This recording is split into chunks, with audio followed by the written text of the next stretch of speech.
अल्लाह ही अल्लाह किया करो, दुख न किसी को दिया करो, जो दुनिया का मालिक है काम उसी का लिया करो। अल्लाह ही अल्लाह, अल्लाह ही अल्लाह।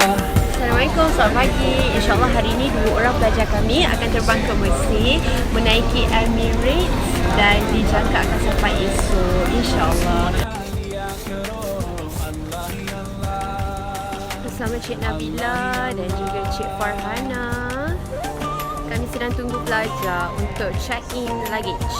Sampai lagi.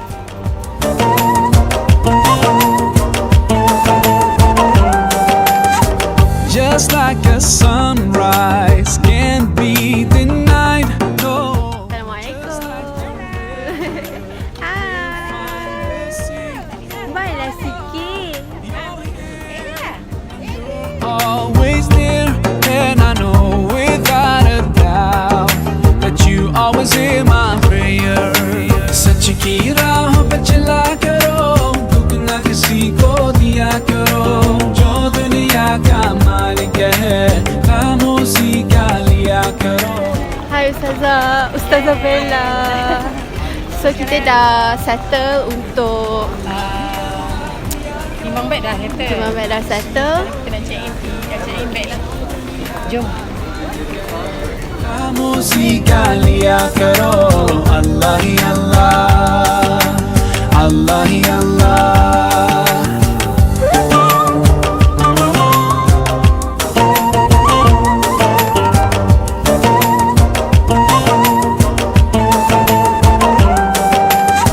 So many bright stars like diamonds in the sky. Oh, it makes me wonder anyone can be blind to all the signs so clear. Just open your eyes and I know without a doubt you will surely see the light.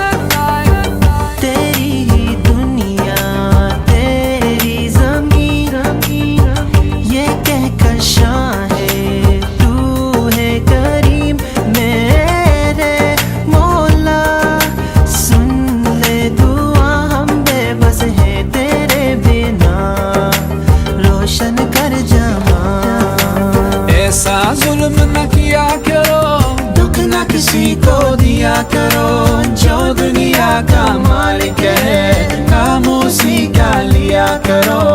अल्लाह ही अल्लाह, अल्लाह ही अल्लाह, अल्लाह ही अल्लाह किया करो, दुख न किसी को दिया करो, जो दुनिया का मालिक है काम